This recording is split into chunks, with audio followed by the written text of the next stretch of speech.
You're useless to us now, Dad. Those words hit harder than the news of being fired. I stood there in the kitchen, my tie still half on, my shoes soaked from the rain, holding the envelope with my severance papers and another envelope.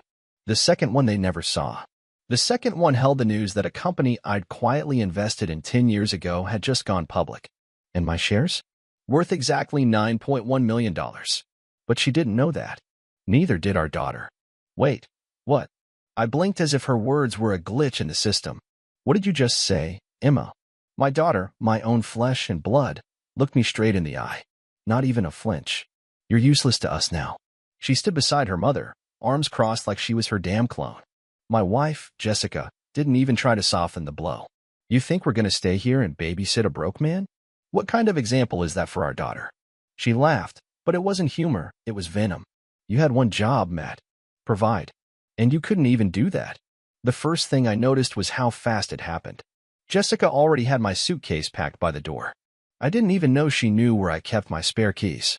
She tossed them at me like I was a tenant who'd missed rent. Go stay at a motel. Or with one of your loser friends. I should have said something. Screamed. Cursed. Begged maybe. But I didn't.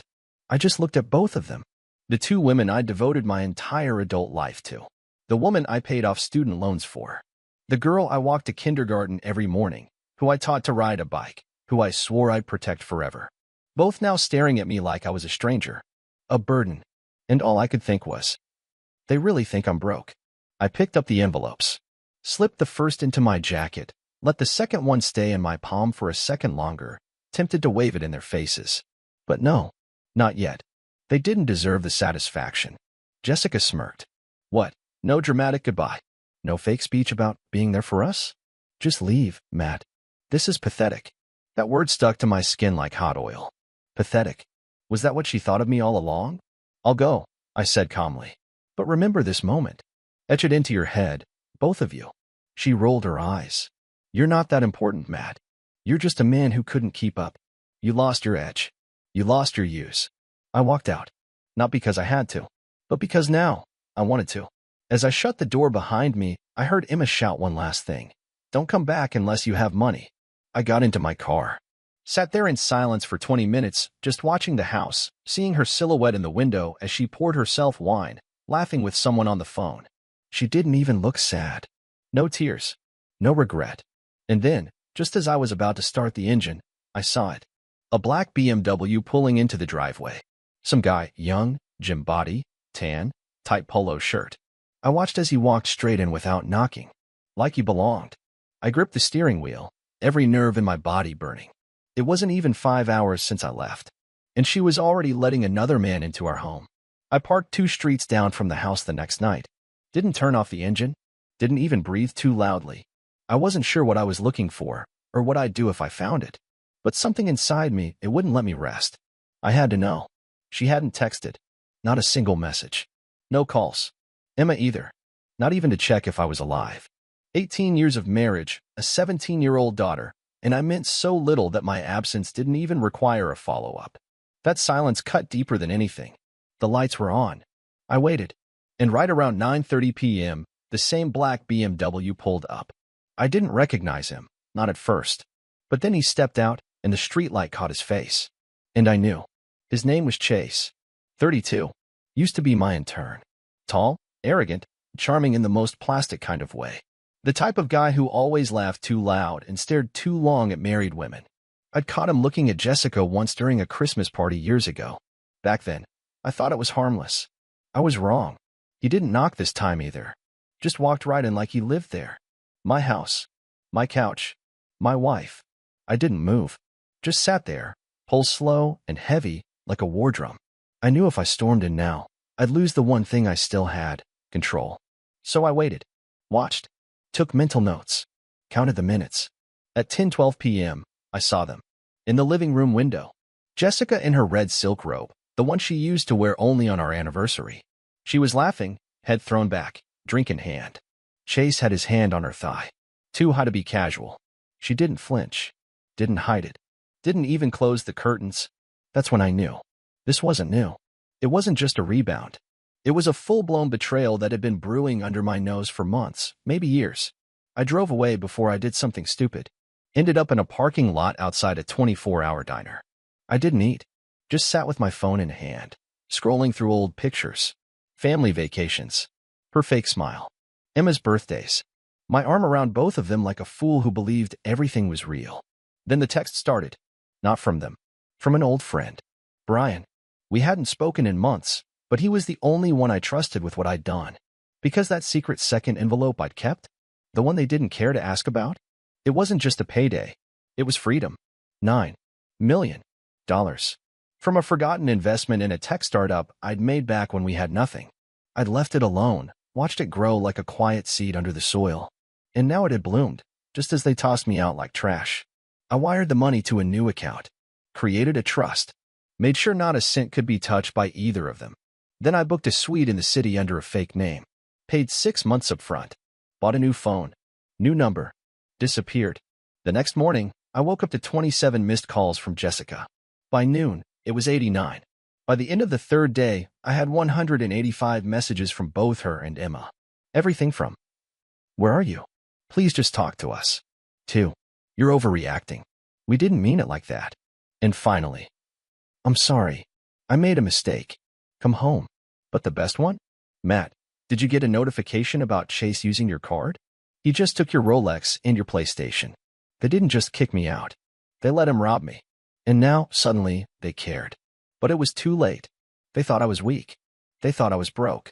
They thought I'd beg to come back. Let them keep thinking. I had plans now.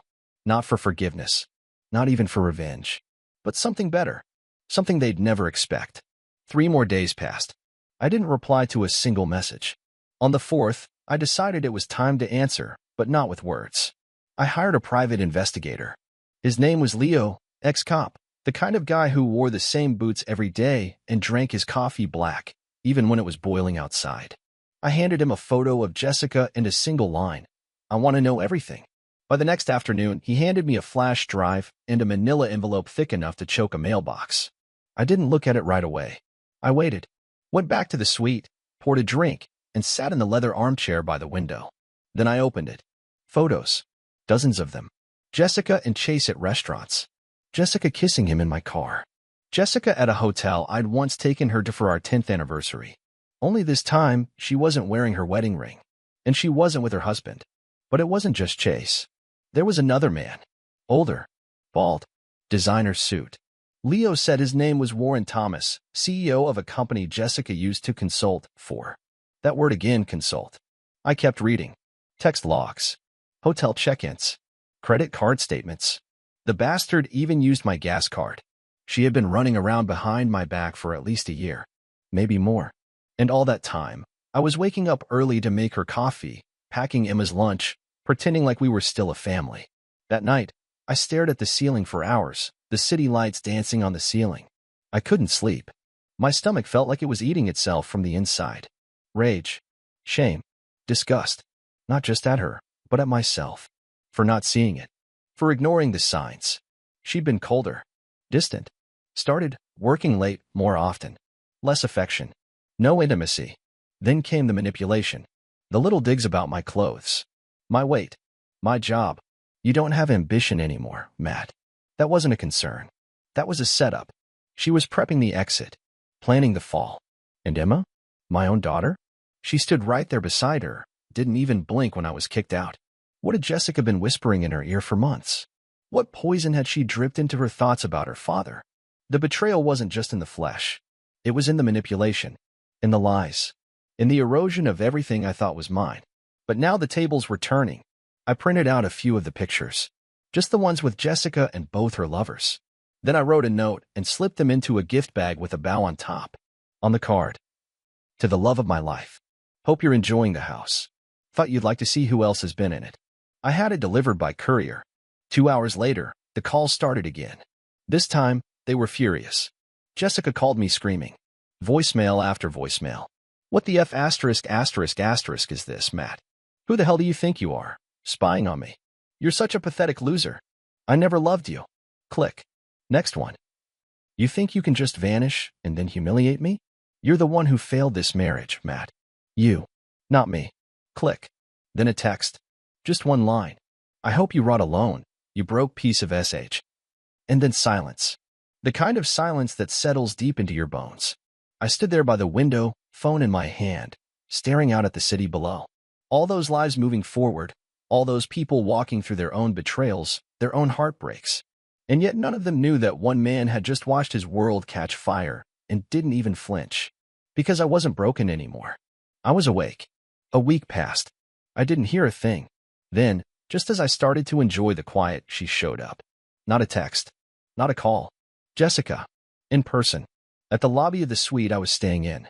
How she found the place, I still don't know. Maybe she hired someone too.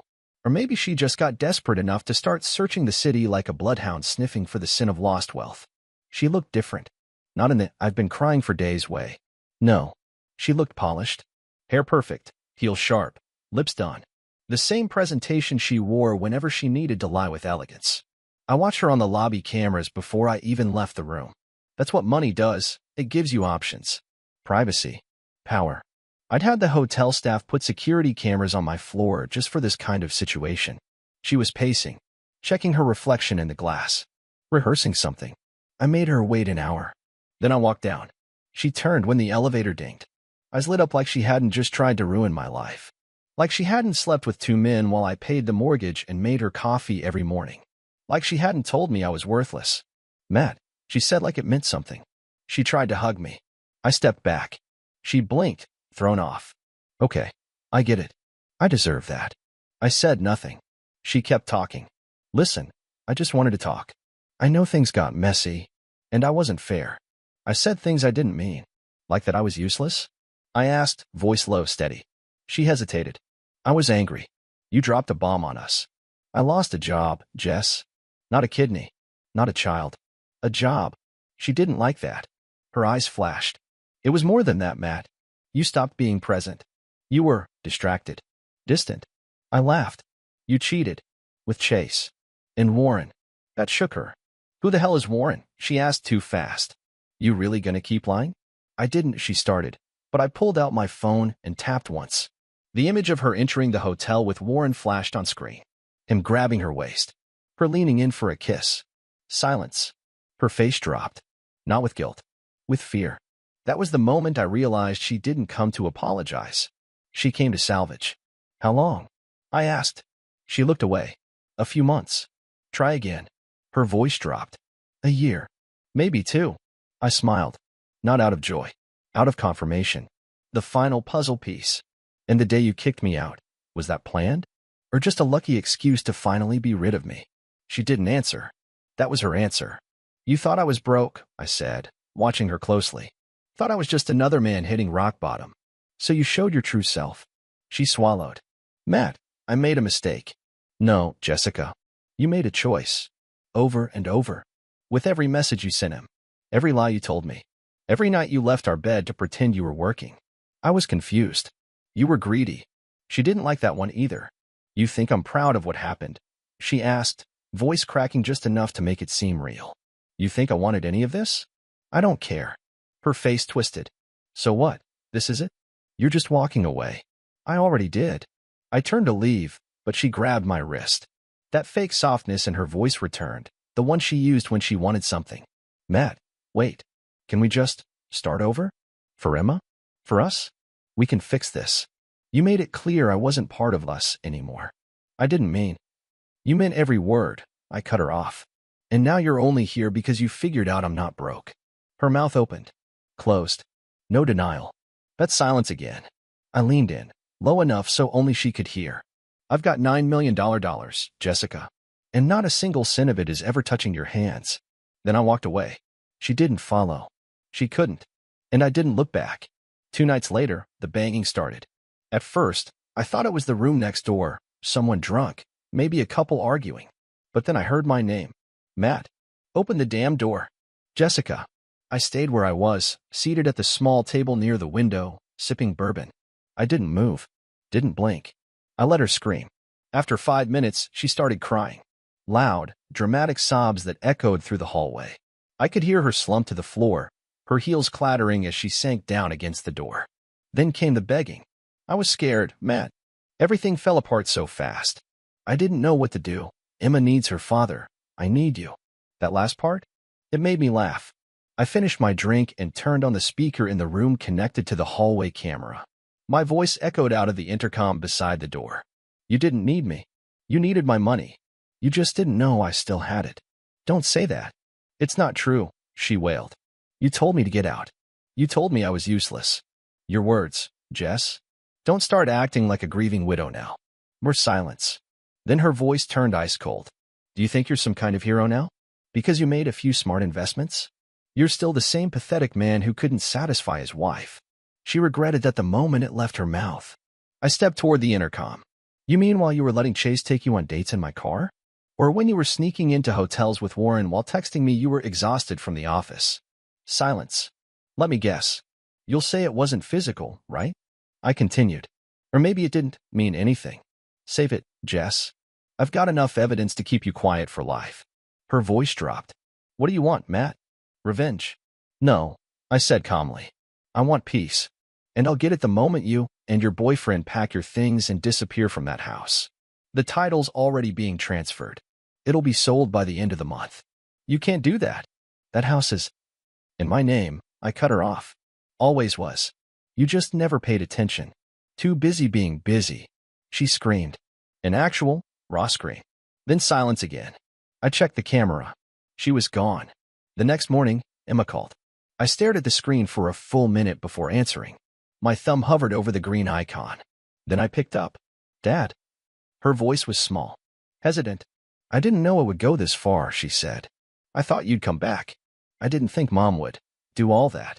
You stood next to her when she kicked me out, Emma, I said, trying not to let the crack show in my voice. You said I was useless. I was angry. I didn't mean it. You sounded like you did. She sniffled. I miss you. It hurt. More than I expected. But I couldn't go soft. Not now. Not yet. I miss you too, I said. But I'm not coming back to that house. Not now. Maybe not ever. Can I see you? Maybe. A long pause. Then, are you rich now? There it was. The real question. I let the silence hang. Goodbye, Emma, I said softly. Take care of yourself. And I hung up.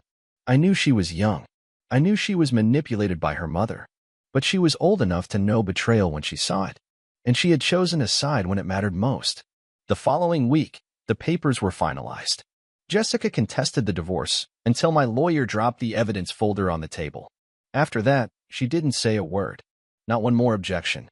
Not one more tear. The house was sold. The money split? Not a chance. The prenup I insisted on years ago, which she mocked me for, saved me. Irony. She laughed then. She wasn't laughing now. Chase tried to call me once. Said something about just wanting to talk man to man. I blocked him before he finished the sentence. Now, I live in peace. In a penthouse overlooking the skyline, with a gym, a private chef, and silence. No screaming. No lies. No betrayal. But sometimes, late at night, I still hear it. That moment. You're useless to us now, Dad. The words don't sting like they used to. Now, they remind me of who I was, and who I'll never be again. 2 months passed. Then came the letter. Not a text. Not an email. An actual handwritten letter in a cheap pink envelope, with "From Emma" scratched across the front like she wrote it through tears. I almost threw it away. But I didn't. I sat on the balcony, rain tapping on the railing, the skyline dark and smeared with clouds. I opened the envelope with a knife, slowly, like it might explode. Inside were 3 pages. 3 uneven, messy, heart-wrenching pages. Dad, if you're reading this, then thank you. Because I know you didn't have to. I know I said awful things. I know I took her side. I don't know why I did. I was scared. I was stupid. I was angry. She told me things about you, things I thought were true. She said you gave up, that you were wasting money, that you didn't care about us anymore. I stopped reading. My throat burned. My eyes were hot. I kept going. She said Chase was helping her feel like a woman again. I didn't know what that meant. I just nodded. I didn't realize what was happening. And when you said you lost your job, I thought it was the final nail. I thought we were going to be broke, homeless, ruined. That's what she made it sound like. But I saw the news, Dad. The startup. The acquisition. The payout. I saw your name. And then I knew. She lied. About everything. I'm so sorry, Dad. I miss you so much. Mom's not the same anymore. She drinks too much. She talks to herself. She screams in the middle of the night. I caught her yelling at Chase 2 days ago. He left, packed everything and slammed the door. She said he stole from her, that he was never serious, that she gave up her life for nothing. She's not who she was. Or maybe she is. And you just never wanted me to see it. I want to come see you. Not because of the money. I don't care about that. I swear. I just want my dad back. Please. Love. Emma. I read it twice. Then a third time. Then I poured a drink and sat in silence for an hour, the letter clutched in my hand like a lifeline I didn't know I needed. She was still my daughter. Blood is blood. But betrayal doesn't vanish. It doesn't fade. It just waits in the shadows, tapping your shoulder every time you start to heal. I didn't answer the letter. Not yet. Instead, I flew out. Somewhere far. Somewhere with sand and silence and no memory of what I'd lost. Thailand. Beachfront villa. A place where my name didn't matter and no one asked about my past. I spent the first 3 days drinking until I forgot what betrayal felt like. By the fourth, I stopped drinking. By the fifth, I met someone. Not in a romantic way. Just someone who didn't know Jessica, or Emma, or Chase. Her name was Olivia. Divorced. 2 kids. One in college, one with her. A quiet woman with tired eyes and a wicked sense of humor. We talked. A lot. About books. About pain. About starting over when everything in you wants to stay angry. She said something one night that stayed with me. You're not defined by who hurt you. You're defined by what you do after. That night, I wrote back to Emma. I didn't say much. Just, Emma, I got your letter. I'm glad you told me the truth. I'm proud of you for doing that. I'm still healing. I'm not ready to see you yet, but I want to be. Write to me again. Keep being honest. Love. Dad. I mailed it the next day. Then I stood by the water, letting the waves wash over my feet. I didn't know what the future looked like, but for the first time in a long time, I didn't need revenge. I had peace, and that was worth more than $9 million. 2 weeks later, another letter arrived. This time, her handwriting was calmer, more stable. She wasn't begging. She wasn't apologizing in big, dramatic paragraphs. She was just talking to me like I was human, like her father. She told me about school, about how she dropped 2 of her classes because she couldn't concentrate, how she started seeing a therapist, how she hated coming home now because the house felt dead. Jessica was apparently spiraling. She'd taken up smoking again, had been fired from her part-time consulting gig after showing up to a meeting hungover and screaming at someone over coffee. Emma found her crying on the kitchen floor 2 nights in a row. She said it didn't even look like her mom anymore. Just some ghost of who she used to be. That part didn't hit as hard as it should have. I read the letter 3 times. I wanted to feel bad. Wanted to feel guilt for how far Jessica had fallen. But nothing came. Just emptiness. That woman didn't break overnight. She rotted slowly for years, and I'd just been too blind or too hopeful to see it. What hurt more was Emma's last paragraph. Dad, I don't know if you'll ever come back. And maybe I don't deserve that. But I just want to see you. Once. Just to talk. To sit with you and not feel like I'm drowning in all this. I miss your laugh. I miss your stories. I miss you. That one got me. The part where your own kid tells you they're drowning. I folded the letter and stared out at the ocean again. Waves always reminded me of time, how they keep coming no matter what happens. No matter who leaves. No matter who betrays you. I hadn't spoken to Jessica since the last hotel visit. No texts. No calls. She didn't try again. Maybe she figured it out. Maybe someone told her what I'd done with the money. Because I didn't just stash it in an account. I moved fast. Investments. Property. Ownership stakes in 3 new startups. A foundation set up under an alias, one that donates directly to fathers going through divorces and custody battles. It's quiet, under the radar, and helping the kind of man I used to be. The one who gets tossed aside the moment he stumbles. I hired lawyers. Real ones. Quiet ones. The kind who play chess while everyone else plays checkers. Every piece of what Jessica and I built together had either been sold or frozen. There were no loose ends now. And still, part of me wanted closure. So I flew back. Didn't tell anyone. Just showed up on our old street in a black SUV with tinted windows and watched the house from across the road. It looked smaller now. Weeds in the garden. Paint peeling around the windows. No laughter inside. No movement. Like it had aged 20 years and 3 months. I didn't get out. Didn't knock. Didn't even kill the engine. But Emma came out. She didn't see me at first. Just sat on the porch steps in a hoodie 3 sizes too big, knees pulled to her chest. She looked older, sadder. I watched her for a while, heart beating in this weird, slow rhythm like it wasn't sure what to feel. Then she looked up, right at the car, straight at me. I don't know how she knew. Maybe she just felt it. She stood up slowly, walked toward the car, hesitant, like I was a ghost she wasn't sure would stay if she moved too fast. I rolled down the window. Neither of us spoke. She just stared. And then, her voice barely a whisper, she said, "Dad?" I nodded. That was it. She opened the door and got in without another word. No dramatic hug. No sobbing. Just a silent agreement that maybe this wasn't the end. Maybe there was something still worth saving. We drove for 2 hours. Didn't talk much. Just existed. Together. The silence wasn't heavy. It was healing. When I finally pulled into a small beach motel up the coast, I handed her a keycard. "You can stay here for a few nights. Think. Breathe. Then we'll talk." She nodded. Tears in her eyes. Not loud ones. Just that soft kind of crying where the pain isn't screaming anymore. It's just tired. I watched her walk to the room and close the door behind her. For the first time in months, I didn't feel rage. Or betrayal. Or emptiness. Just something new. Hope. 3 days later, she knocked on my motel door. No hesitation this time. No fear in her eyes. Just readiness. She sat across from me at the small round table by the window, legs crossed, hands clasped tightly in her lap. I poured her a glass of orange juice. She laughed a little. "You still keep that in the fridge?" "Always," I said, "even when no one drinks it." She smiled, and it was the first real smile I'd seen from her in months. Maybe years. Not the Instagram perfect one. The real one, the one that used to beam when I picked her up from ballet practice or surprised her with ice cream after school.